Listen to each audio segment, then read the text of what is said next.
എന്റെ കർത്താവേ, ആർക്കും സമാധാനം നഷ്ടപ്പെടാതിരിക്കട്ടെ. എല്ലാവർക്കും ഭയമില്ലാതെ ജീവിക്കാൻ പറ്റണേ. ആമേ. ചേട്ടത്തി ഇവിടെ പ്രശ്നം എന്തെങ്കിലും ഉണ്ടോന്ന് അറിയാൻ വന്നാണോ? റീന മാഡം പറഞ്ഞിട്ടാ ഞാൻ ഇങ്ങോട്ട് വന്നത്. വാർഡന്റെ റൂമിലേക്ക് വൃന്ദയോട് ചെല്ലാൻ പറഞ്ഞു. ഞാനോ? ആ, ഞാനെന്തിനാ അങ്ങോട്ട് ചെല്ലുന്നേ? അവിടെ ACP വൃന്ദനെ കാണാൻ വന്നിരിക്കുന്നുണ്ട്. ACPയോ? ACP എന്തിനാ വൃന്ദയെ കാണുന്ന? അയാള് വൃന്ദയുടെ പിന്നാലെ വിടാതെ കൂടിയിരിക്കുകയാണല്ലോ. ACP വൃന്ദയെ കാത്തിരിക്ക. വേഗം അങ്ങോട്ട് ചെല്ല്.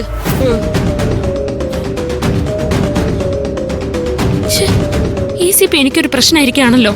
പാവോ ACP, നിന്നെ കാണാൻ ഇവിടെ രണ്ടാമത്തെ പ്രാവശ്യമല്ലേ വരുന്നത്. നിനക്ക് ACPനെ അങ്ങോട്ട് പോയി കണ്ടൂടെ?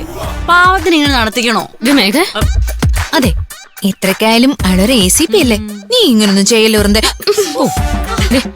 ACPയുടെ മനസ്സിൽ എന്താന്ന് എനിക്കറിയാം. അങ്ങനെ ഒരു ആഗ്രഹം എനിക്കില്ല, സത്യമായിട്ടും എനിക്കില്ല. ആറങ്ങോട്ട്. എന്നാ പിന്നെ നിനക്കത് തുറന്നു പറഞ്ഞൂടെ? എന്തിന്? അയാള് വേറെ ഏതെങ്കിലും പെണ്ണിനെ കെട്ടട്ടെ. അതിന് ഞാൻ ACPക്ക് മോഹമൊന്നും കൊടുത്തിട്ടില്ലല്ലോ. ഈ കൊടുക്കാനും വാങ്ങാനും കിട്ടുന്ന സാധനമാണോ മോഹം? അയാൾക്ക് അങ്ങനെ ഒരു മോഹം തോന്നിയെങ്കിൽ നീ അതിനോട് റെസ്പോണ്ട് ചെയ്യണം. അല്ലെങ്കിൽ ആ മോഹം അയാളുടെ ഉള്ളിൽ കടന്ന് ഇങ്ങനെ വളരും. ഒടുവിൽ നിരാശാകാമുകനായി ACP വെള്ളമടിച്ച് ദേവദാസനായി നടക്കും. ACP വന്ന സ്ഥിതിക്ക് നീ ഇപ്പൊ കണ്ടിട്ട് വാ. അല്ല, റീന മാമിന്റെ പ്രസൻസിലെ ഇവളെന്തിനാ ACP കാണുന്നേ? അത് ഒരു റെക്കമെൻഡേഷന് വേണ്ടിയായിരിക്കും. ഇതൊന്നും അല്ല. ACPയുടെ വരവിൽ എന്തോ കുഴപ്പമുണ്ട്. എന്തു കുഴപ്പം? നിങ്ങൾക്കെല്ലാം കുഴപ്പമുണ്ടാക്കുന്ന എന്തോ ഒരു കാര്യത്തിന് ACP വന്നിരിക്കുന്നത്. വൃന്ദേ, ഈ കൂടിക്കാഴ്ചക്ക് താൻ പോവരുത്. എന്തേലും കാരണം പറഞ്ഞ താൻ ഒഴിവാവ്. ഇവൻ ACP കേട്ടപ്പോഴേ പേടിയായി. എടാ, നീ എന്തിനാ ഇങ്ങനെ പേടിക്കുന്നേ? ACP വന്നത് എന്തിനാന്ന് ഞങ്ങൾക്കറിയാം. കാക്കിക്കുള്ളിലെ കാമോഹൃദയം ഇവളെ കാണാനായി ത്രസിക്കുകയായിരിക്കും. വൃന്ദേ, നീ പോയിട്ട് വാ. ഞാൻ പോണോ? പോയിട്ട് വാടി.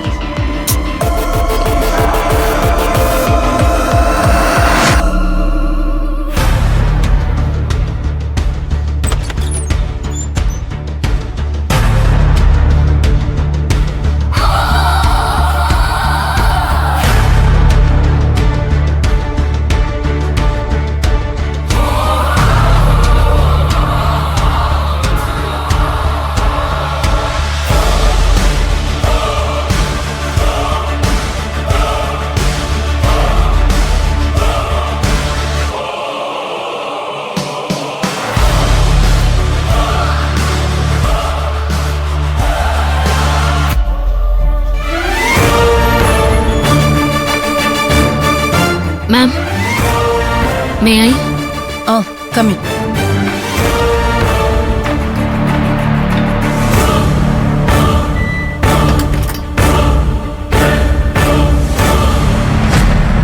എന്താ മാം എന്നോട് വരാൻ പറഞ്ഞത്? സാറിന് വൃന്ദയോട് ചില കാര്യങ്ങൾ ചോദിക്കാനുണ്ട്. എന്താ സാർ ചോദിക്കാനുള്ളത്? ഇങ്ങോട്ട് നീങ്ങ്. ഇങ്ങോട്ട് നിന്നോ.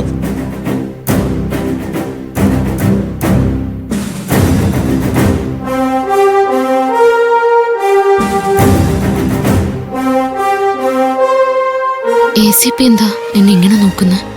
ഒരു മുൻപരിചയമില്ലാത്ത ഭാവമാണല്ലോ. എന്തോ പ്രശ്നമുണ്ട്. വൃന്ദെന്ന് എനിക്ക് ചില കാര്യങ്ങൾ അറിയാനുണ്ട്. എന്താ സർ? ശാന്തി ഭവനിലെ അംബിക എന്ന അന്തേവാസി അറിയാവോ? എന്താ സർ പ്രശ്നം? ഞാൻ ചോദിച്ചതിന് മാത്രം ഉത്തരം പറയൂ. ശാന്തി ഭവനിലെ അംബിക എന്ന അന്തേവാസിയെ നിങ്ങൾക്ക് അറിയാവോ ഇല്ലയോ? അറിയില്ലെങ്കിൽ അറിയില്ലെന്ന് പറഞ്ഞോളൂ. ഉത്തരം പറയാൻ ഇവർക്ക് നിങ്ങളുടെ സഹായമൊന്നും ആവശ്യമില്ല. വൃന്ദേ, അങ്ങനൊരു സ്ത്രീയെ വൃന്ദയ്ക്ക് അറിയില്ലേ? ഇത് ആരവിലേക്ക് എത്താനുള്ള ചോദ്യമാണല്ലോ. സൂക്ഷിച്ച് മറുപടി പറഞ്ഞില്ലെങ്കിൽ ACPക്ക് സംശയം ഉണ്ടാവും. വൃന്ദ, ഞാൻ ചോദിച്ച ചോദ്യം ഇതുവരെ കേട്ടില്ലേ? കേട്ടു സർ. ശാന്തിഭവനിലെ അംബിക എനിക്കറിയാം. എങ്ങനെ അറിയാം? ഞങ്ങളുടെ ഒരു ഫ്രണ്ടിന്റെ അമ്മയെ മോഴക്കുന്നിലെ ഉരുൾപൊട്ടലിൽ കാണാതായിട്ടുണ്ട്. അവരുടെ പേരും അംബിക എന്നാ. ആ അംബിക ശാന്തിഭവനിലുണ്ടെന്ന് അറിഞ്ഞിട്ടാ ഞങ്ങൾ അവിടെ പോയത്.